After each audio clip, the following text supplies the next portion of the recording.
Hey there, and welcome back to the Showing Up to Life podcast and YouTube channel. My name is Art Burns, and I'm thrilled, just really thrilled to be here with you today to talk about a couple of ideas, a couple of sort of concepts, and, most importantly, a couple of ways to implement these concepts and ideas with moment by moment and daily practice so that we can show up to our lives. What does showing up to your life mean? Well, showing up to your life is based on the understanding that everything in our lives happens right now.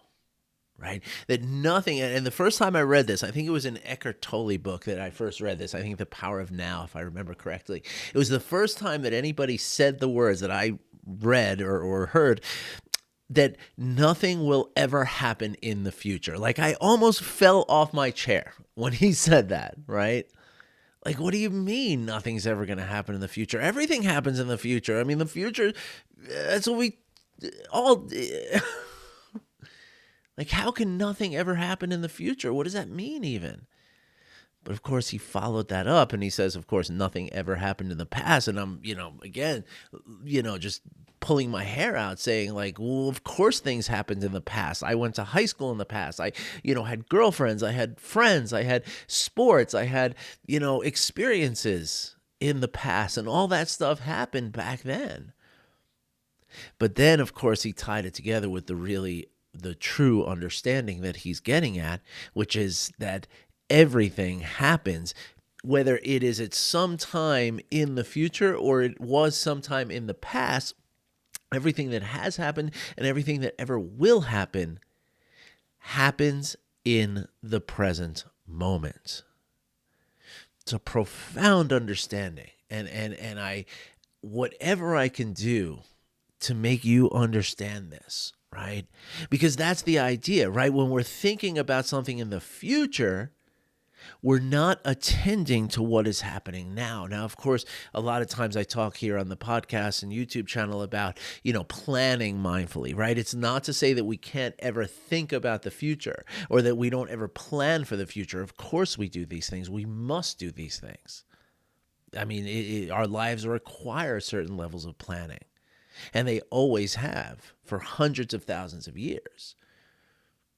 So it's not about just pretending that the future doesn't exist, but what it is being mindful and understanding that in this moment I am planning for the future, right?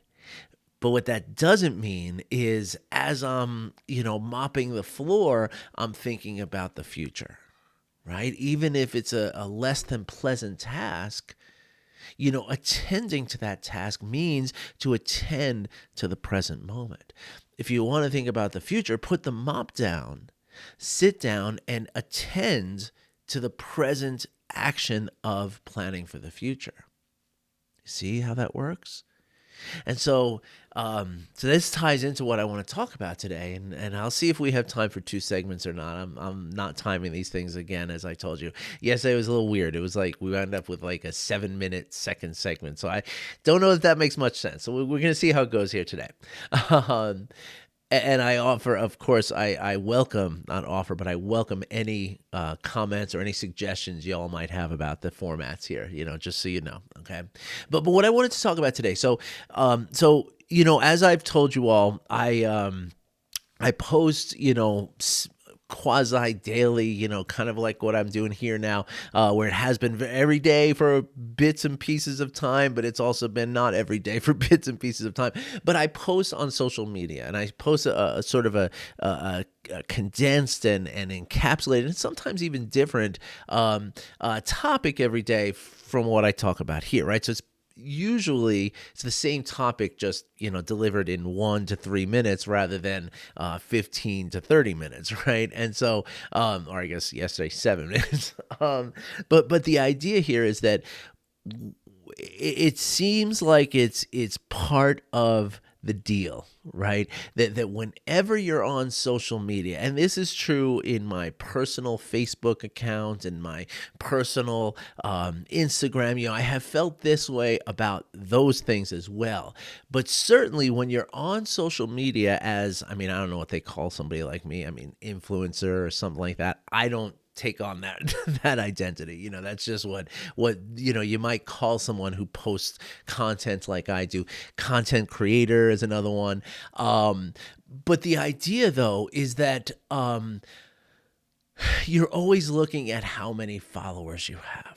Right now, again, and this happens even here, like on the YouTube channel. When I first started doing this in the podcast, it's all about, okay, how many people am I reaching, right? But the thing is, right, is that most of the time it's not a question of how many people am I reaching right now today, but rather how many people that I'm reaching today is a fraction or a portion of how many people I need to reach, right? So what that means is that I'm constantly looking for that growth, right? That it's important to have, like today I have 400 and some odd, subscribers on YouTube, right? And so if you listen to the YouTube gurus of the world, right, like that's not enough. You have to have more. If you want to influence people, you have to influence a lot of people, apparently. And I get it, right? Of course. I mean, if I'm doing this video once, I would want, if I could have 100 people see it or 1,000,000 people see it. I mean, obviously, I'd love to help 1,000,000 people. I mean, that'd be wonderful, right?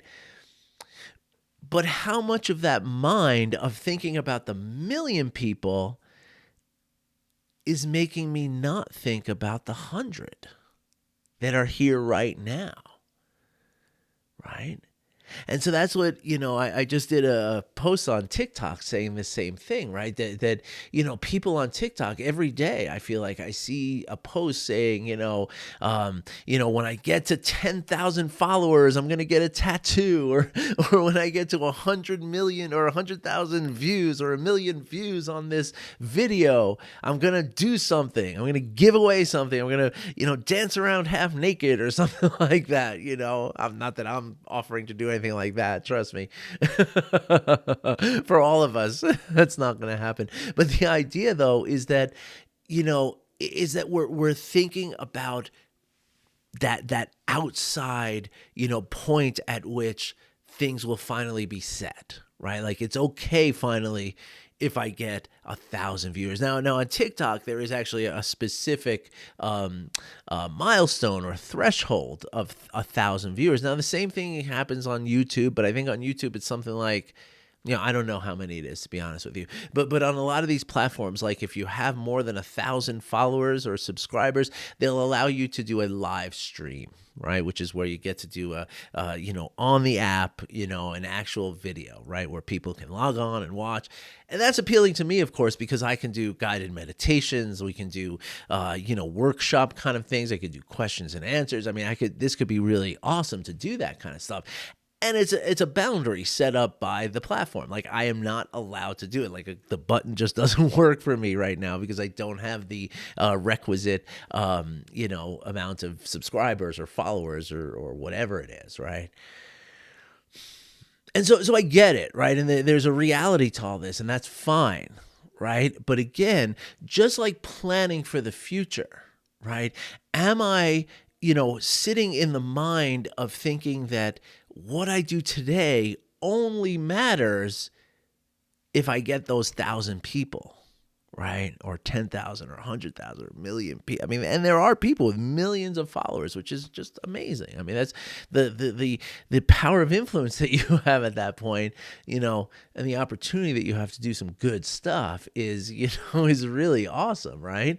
I don't know that everybody's using that platform in that sort of, for those sort of intentions, but I think a lot of it is enrichment, which there's nothing wrong with that. I mean, if you're, if this is how you're making your living and you want to make more living, hey, go at it. I mean, that's you. I'm not here to, I'm not going to judge anybody for that kind of stuff, right? But what I'm talking about here is how, and this really does, relate back to our moment by moment experience in our lives, right? Is that, just like if we're sitting here, if I'm recording every day and I'm thinking like, okay, this recording is going to get me to 1,000, right? then what I'm doing is I'm really not paying attention to what I'm doing here, right? Or the motivations are going to color what I'm doing here, right? And really, and this is what I said on my TikTok this morning, like I have like 498 people on TikTok who follow me. I haven't been keeping track. I couldn't tell you how long I've been doing videos or anything like that, you know. And again, the only metric that matters to me is that 1,000 because that unlocks this availability to me, right? But outside of that, I don't think about it at all, right? That's because my mind is trained, right? And what I said, I'm sorry, I digress, but what I said this morning on the video is that if I'm only doing these videos for some imaginary 1,000 people out there, well, then what about the 498 who are right here, right now? What about all of you on the YouTube and podcast right now? There's a few hundred of you out here. I think all told, if I take every a channel that I have, Instagram, TikTok, Facebook, LinkedIn, the podcast, the YouTube channel, and my email list, all that together, I think it's like 1,200 people or something like that. But 1,200 amazing, wonderful, fantastic people who I get to reach every single day and who send me messages telling me how much it's helping. Like I don't care about, more. I mean, sure, I would love to help more people, but it's not about them. It's about you. It's about what's happening right now, not what might happen in a few more months when I get more followers and stuff like that. And again, the problem is, right, that when people think like, okay, as soon as I get to 1,000, then I'm successful on TikTok, right? Well, when you practice that mind doesn't turn off and shift when you reach 1,000 followers. It doesn't work that way. What happens instead is that you stay in that mind, and once you get to 1,000, well, now you need 2,000. Once you get to 2,000, now you need 5,000. Once you get to 5,000, but I don't have 10,000. And once you get to 10,000, but look at these people with 100,000. And once you get to 100,000, but really, I mean, the million that's the thing, right? I want to see how good I can get, how high I can go. And the problem is that it just never stops then, right? It just keeps going and going and going and going. And that's the same thing that we do in our lives, right? Like if we're thinking about, every day for 10 or 15 years, we're thinking about that position that we'll have someday, at the big corner office and stuff like that, right? If every day we're focused on that outcome, right? Well, then we're not really experiencing what's happening right now. And we're practicing that, right? We're practicing not paying attention to what's happening right now, which means that we're going to get really good at it. And what that means is that when you get that corner office, there still has to be something else to strive for because you've practiced striving for so long that you don't know how to live without striving. And this is the peril. This is really the peril. And I can tell you for sure, because I'm describing my life, prior to 10 years ago. I'm describing every moment of my consciousness. Everything I did in the present moment was in the service of the future. And that is bass backwards, my friends. That is just not the way it works. If we attend to the present moment, remembering that everything happens in the present moment, when we attend to each present moment, right, vigilantly, with intention and with perseverance, with curiosity, with the hunger of curiosity, well, then every moment, if we attend to every moment, then the future takes care of itself because the future is just a future present moment.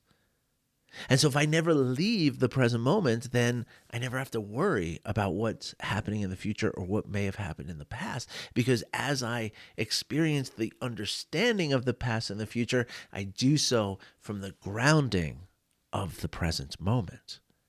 And it changes everything, folks. I'm telling you, it changes everything. Now, how can we practice this? It's a wonderful thing to practice, actually, right? It's a beautiful thing to practice that. I pick up this cup of tea right now, and I felt that it's still nice and warm, right? And I'm noticing that I have a desire for this tea, right? I'm noticing there's a little parchness in my throat because of all the speaking I've done, and because I brushed my teeth a few minutes ago, right? And I'm also now considering how the flavors of this cup of tea are going to intermingle with the flavors of my toothpaste in my mouth right now, right? Now, look, I have loads of laundry going upstairs. I have bills that are due. I have phone calls I have to make today. I have appointments going on later. I have my wife's birthday tomorrow, so my kids and I have to run around and do some preparation for that. And I got plenty to worry about out there. But right now, what's happening is this cup of tea, and I can still feel its warmth.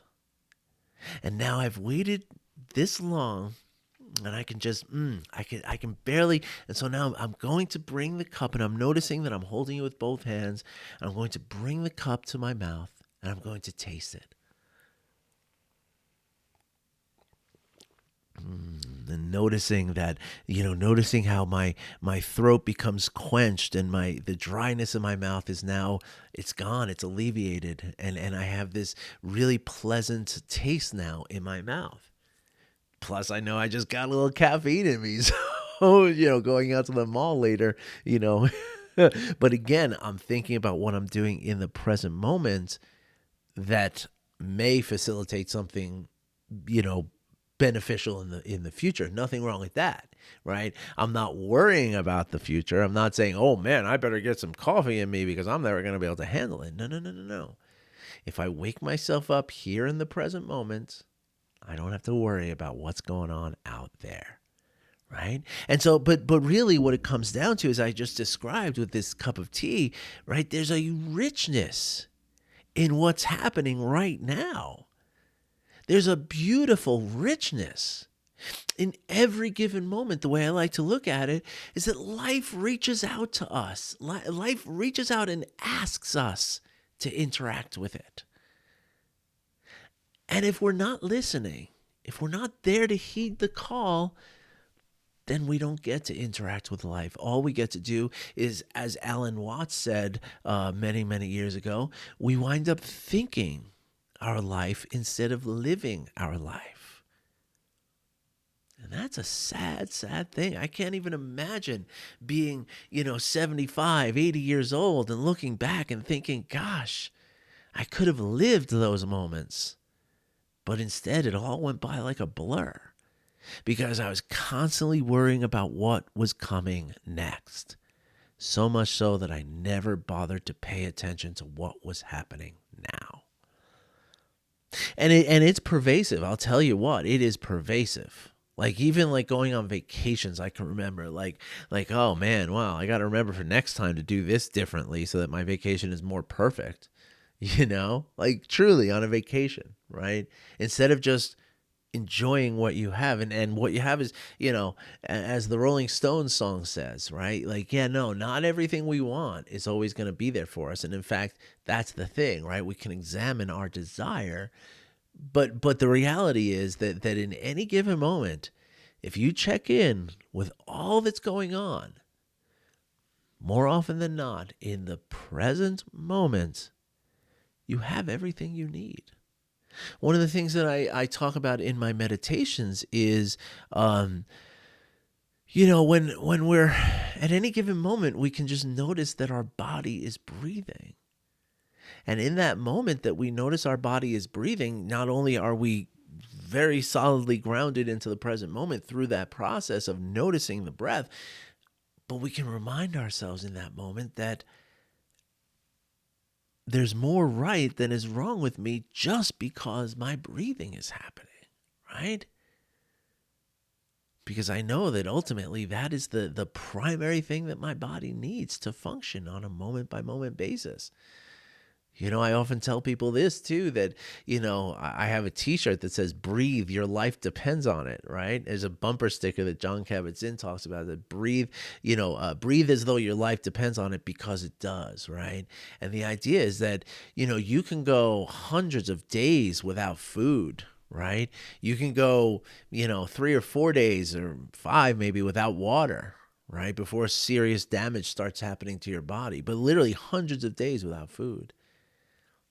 But there's nobody in the world, not a single human being on this planet, who can go more than about 3 minutes without fresh oxygen coming into the body before irreparable brain damage happens. And that's the fact. I mean, sure, there's some outliers who have trained themselves to dive for pearls in the Caribbean and they can hold their breath for more like 5 minutes. Okay, sure, I'll give you that. Fine. You ain't going days. You ain't going hundreds of days, right? And so this beautiful breath that we have is really what we need. And really, in a sense, all that we truly need, right? Because as long as I have breath, I'm alive to do all the other things. I'm alive to connect with those around me. I'm alive to experience the present moment. I'm alive to have compassion and kindness for those around me. I'm alive to forgive. I'm alive to accept. And I'm alive to dwell in the richness of a cup of tea, right? And so that's what these practices are all about, folks, right? And so you can practice this in any way, right? Or not, I shouldn't say that, but there's so many opportunities to practice this, right? Like I just showed you with the cup of tea, try to, maybe you drink like 4 or 5 cups of tea every day. Try to take one of those cups of tea and drink it the way that I just described, right? Really dwell in the present moment experience of that cup of tea, right? Another really great way of practicing this is practicing gratitude. Because when we practice gratitude, what we're doing is, first, we're noticing those things in our lives that are positive and beneficial, which is always a great place to dwell, right? Not that we're ignoring the negative, but what we're doing is we're noticing the positive, and there's nothing wrong with that. It's not escapism, okay? It's not bypass. But the other thing that happens with gratitude is that it's always in the present moment, right? You don't think about being grateful tomorrow, right? You're either feeling gratitude or you're not feeling gratitude. Gratitude is not a thought. Gratitude is a feeling, an emotion that's happening in the present moment, just like any of emotions, right? And so that's the point, right? That when we're feeling any emotions, right, we can check in and we can notice them.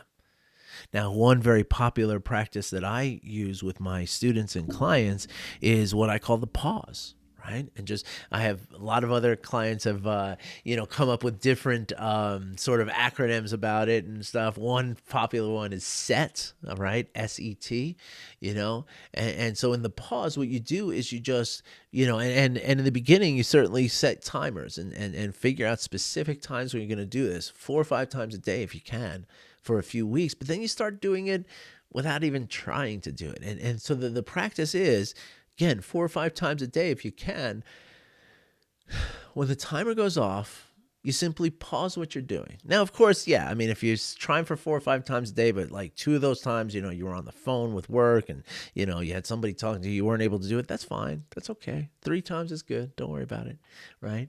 And so the idea, though, is that to the extent that you're able to, pause for a moment and really try, though, because so many times I talk to people and say, I don't have moments to pause, and that's not necessarily true, right? So you got to be honest with yourself and you got to challenge yourself in that way, right?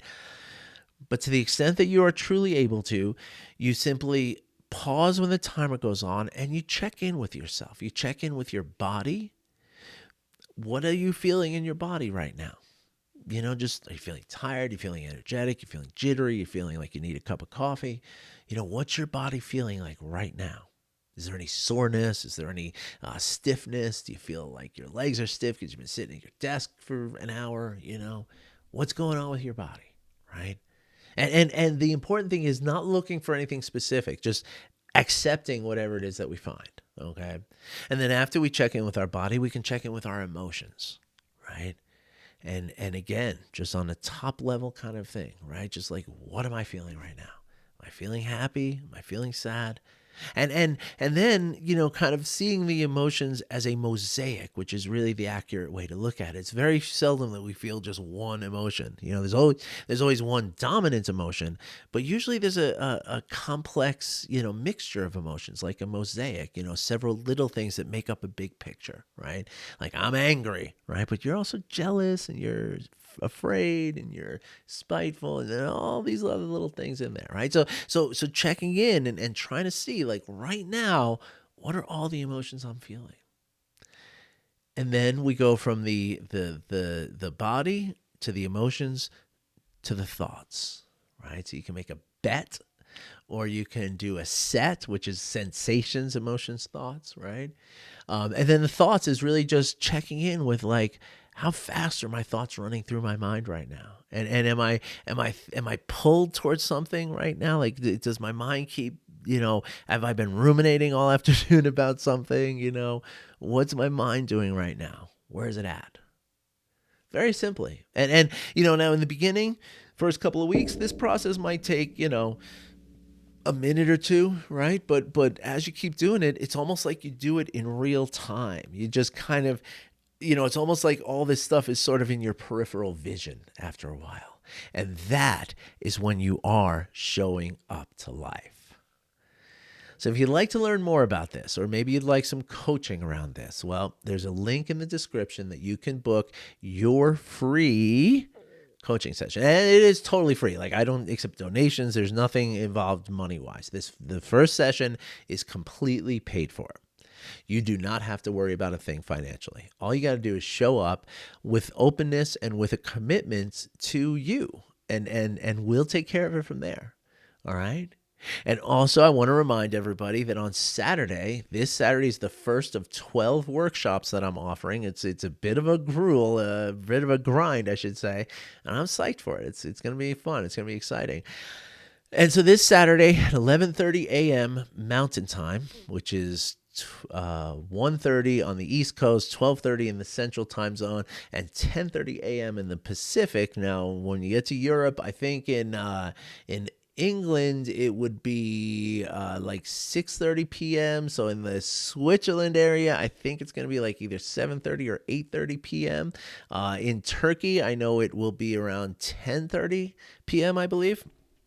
These are all places where I know people who I've worked with. So anyway, so you all know who you are. Hopefully you can make it. And so this Saturday, we're going to talk about journaling. Okay, I'm going to give you a lot of great practices around journaling and a lot of wonderful, really wonderful benefits that come from the practice of journaling. So I'm going to go through all of it: the science, the philosophy, the spirituality, and the techniques. All right, so I got you covered. I'm going to give away, written instructions and the whole thing. So.